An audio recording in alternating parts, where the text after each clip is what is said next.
gabi po. Kamusta kayo? Ma'am, alam mo actually, kanina pa kami ni partner Placido nagsasalita dito, wala po kasing ganda ng ngiti nila ngayon na nakita ka. Wow! Paano yung masasabing mga bias to mga to?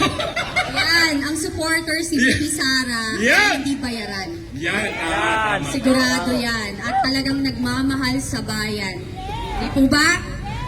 Maraming salamat po sa pagdating dito. Nandito po ako para suportahan si Vicky Sara at si Atty. Lopez dahil ako po ay isang babae din na naging biktima ng bullying, harassment ng administrasyon. And katulad din po ng nakararami dyan na ibang biktima is hindi ho kami bayaran.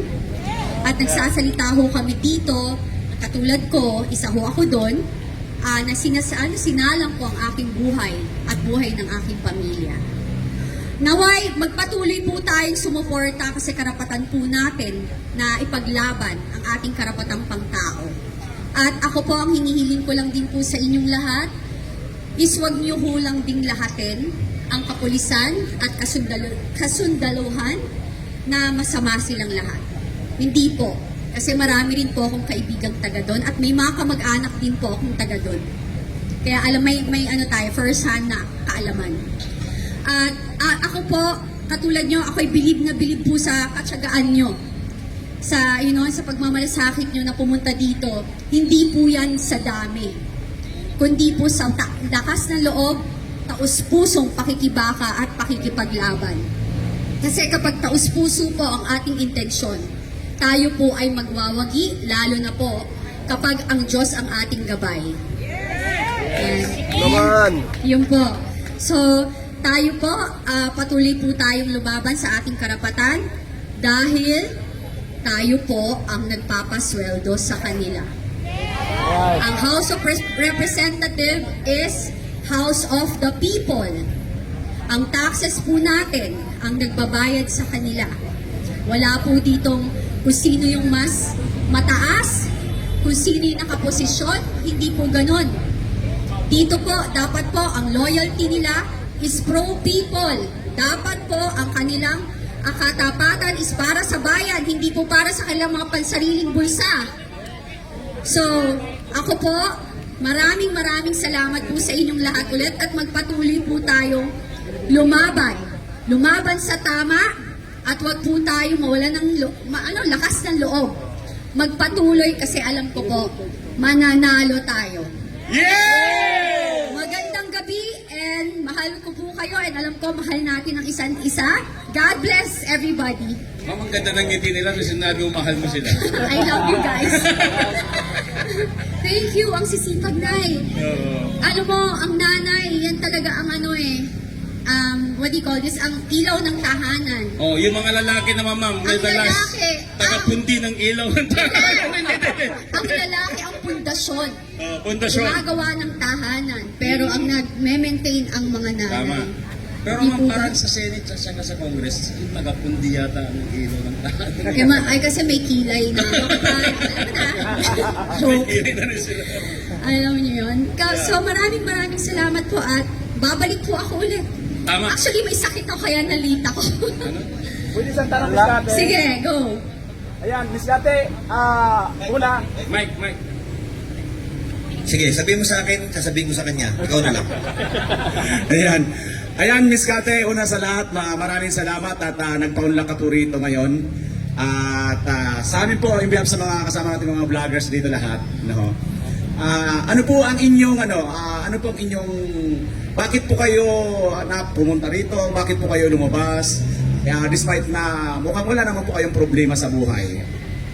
Again, ako ang iniisip ko na lang kasi, di ba, sinabi ko naman to sa aking mga interview, na-trigger ako because I also like, especially now, nakita ko si Atty. Lopez na yung trauma, yung kanyang, yung trauma na binigay sa kanya ng pambubuli, panghaharas kasi wala naman siyang ginagawang masama. Rather than, ginagawa lang niya ng tama ang kanyang trabaho and dahil hindi nila makuha yung kanilang gustong sagot, ang House of Representative is harassing her and forcing her to say something na hindi naman kailangan or hindi niya talaga alam, you know. So ako, na-trigger, naalala ko ulit yung ginawa nila sa akin, na babae ako, mayaman sila, powerful sila.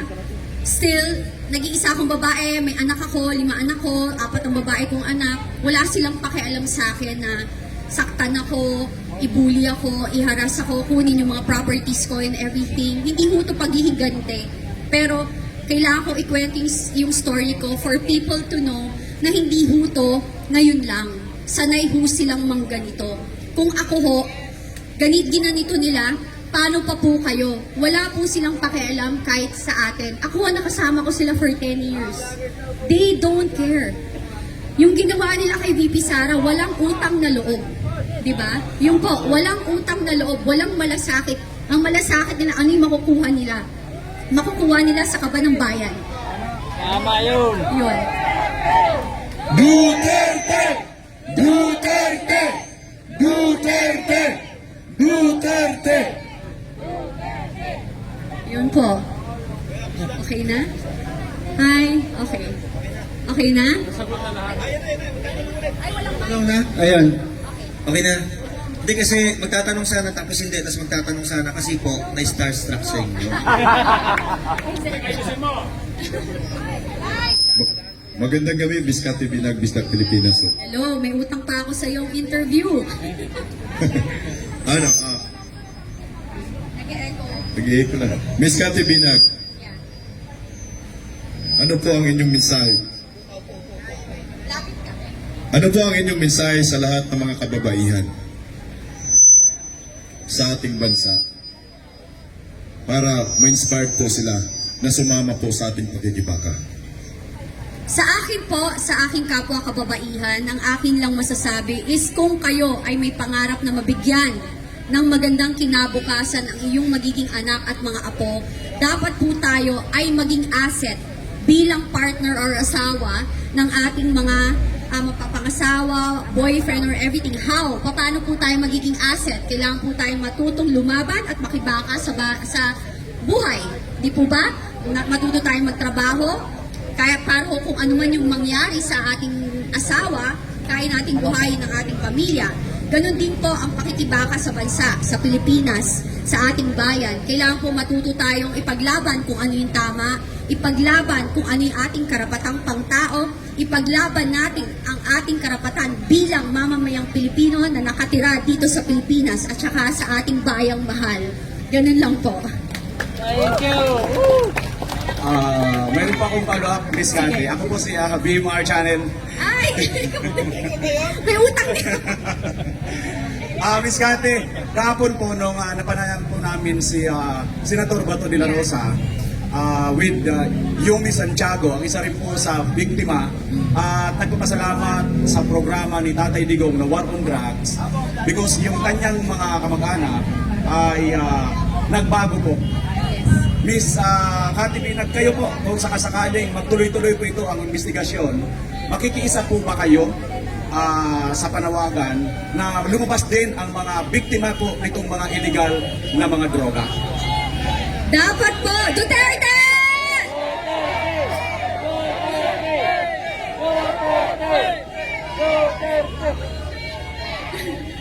Nakakatuwa.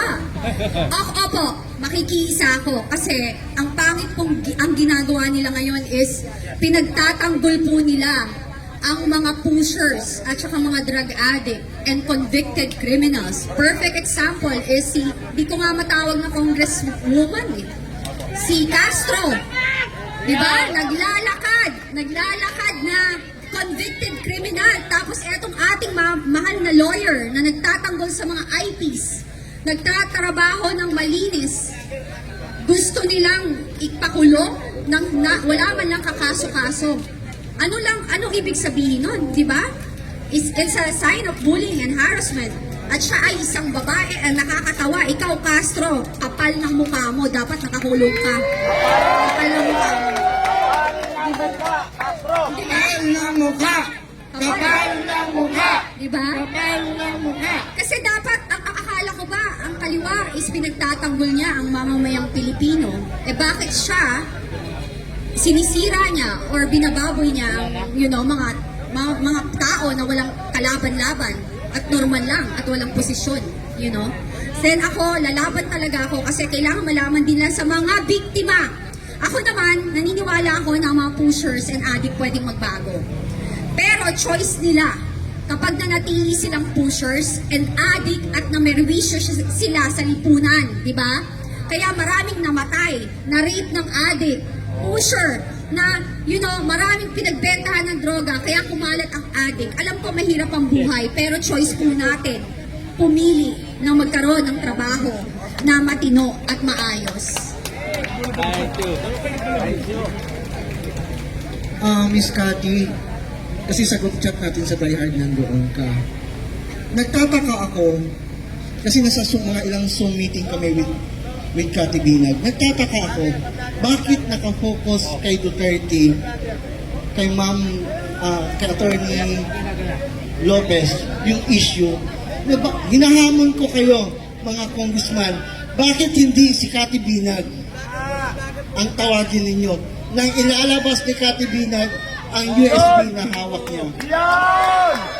Yes! Dapat yun ang tanong. Kasi, kilala ko si Martin. Kaya nga kinagulat ko yung kanyang pagbabago. Alam niyo ho, eto, ang pagkakakilala ko kay Martin, ang bait. Wala na now. Wala na now. Nagbago lahat. Eh, nalulungkot ako. Kasi, alam nyo, ayan, yung mga kongresista dyan, sinira na nila ang future ng kanilang anak. Hindi lang sila, yung future ng kanilang anak, dadalhin ng kanilang anak yung ginagawa nila ngayon. Kala nila okay sila ngayon. Ilang taon lang ba tayo nabubuhay? Bukas makalawa, hindi nga natin alam eh, di ba? So, yung protection nila is habang nakaposisyon sila. Hanggang kailan yan? Di po ba? And you know, lahat sa politics, sa politika, lahat ho ay temporary lamang. Wala hong permanente. And sa ginawa nila, sinira nila yung kanilang pagkatao. Dapat naway, lalo yung matatanda dyan. You know, huwag na tayo magpaka-plastic dito. Alam nyo, total si Abante ginagamit niya ang Panginoon. Nakikita ng Diyos lahat kung ano ang katotohanan. Yung nangyayari yung masasama ngayon, sa totoo lang, kagustuhan mo ni Lord to. Para po makita talaga natin kung ano yung totoong nangyayari sa ating bansa. Mataas na bilihin, bagyo, yung flood control projects. Alam mo, eto pa, kine-question nila ang confidential fund.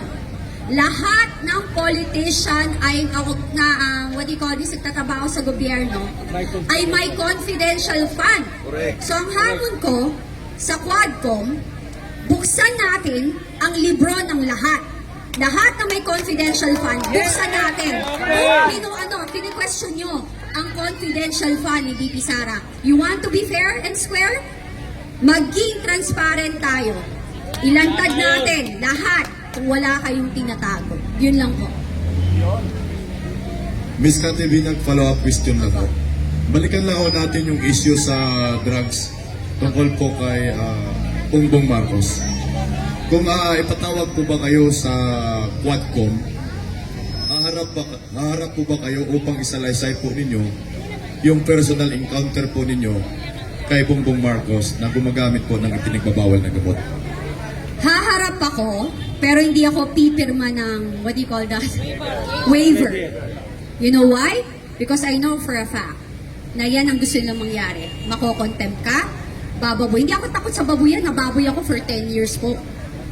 Pero lalaban ako ng harapan. Pag sinigawan ako, sabihin ko, wala kayong karapatang sigawan ako.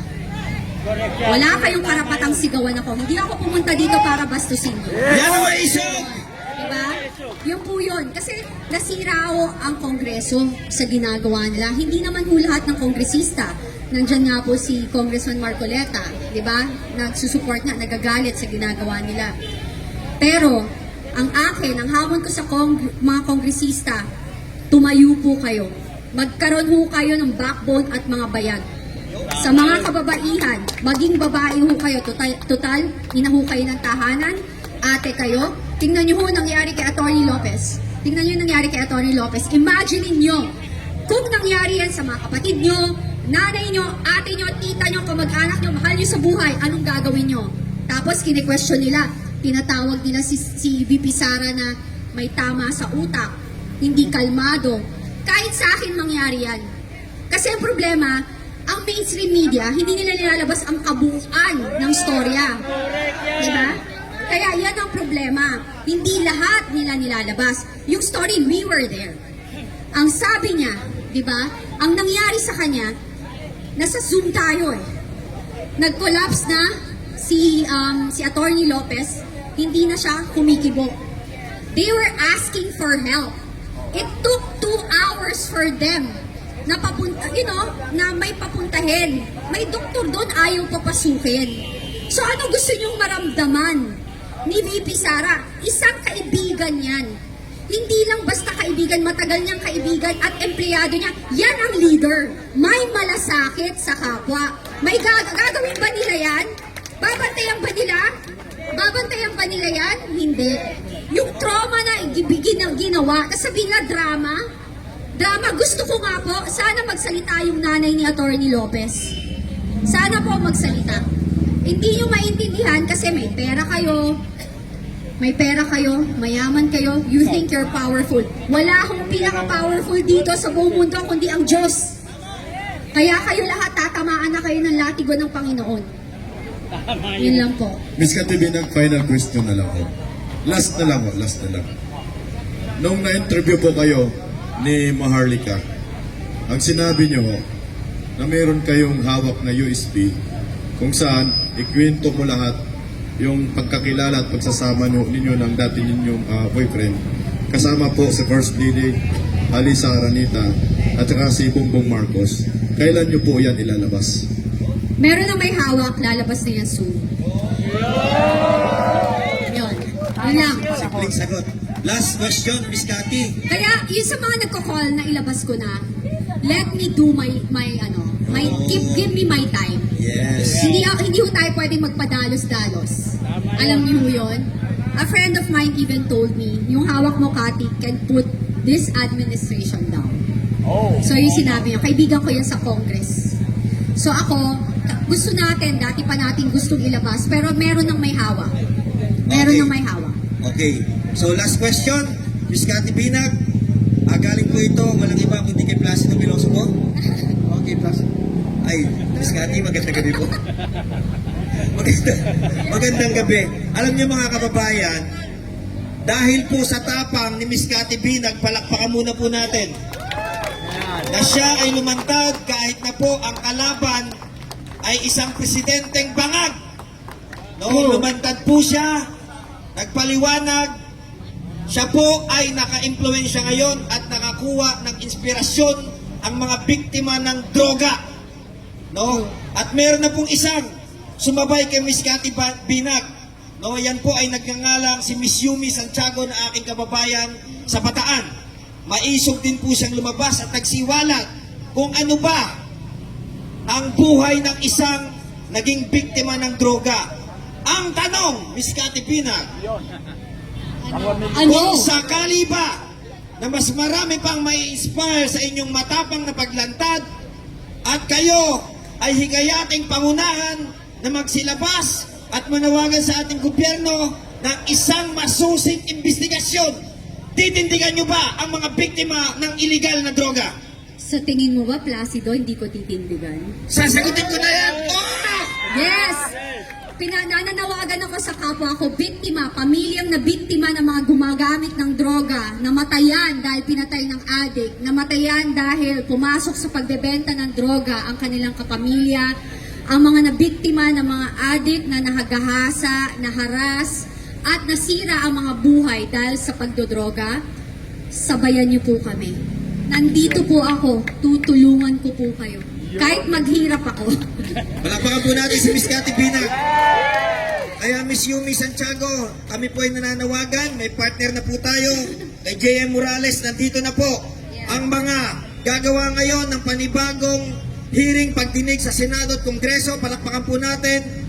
Anti-war on, anti-illegal drugs, pro-war on drugs. Miss Cathy Binag! Palakpakan po Yes. natin. Huling mensahe mo, Maganda Binag. po ang ginawa ni President Duterte na paglalaban. Thank you po. I love you also. I love you. I love you. Ay, from Canada. Wow! Thank you so much. Yan. Maganda po ang ginawa ni President Duterte sa war on drugs. And again, sabi ko, hindi ko tinatanggal yung gusto, yung kasabihan or yung paniniwala na ang tao ay may pagbabago. Pero, nung panahon na yon, those are the safest year of our lives. Kasi takot po ang tao. Ultimo ang politician, takot magnakaw.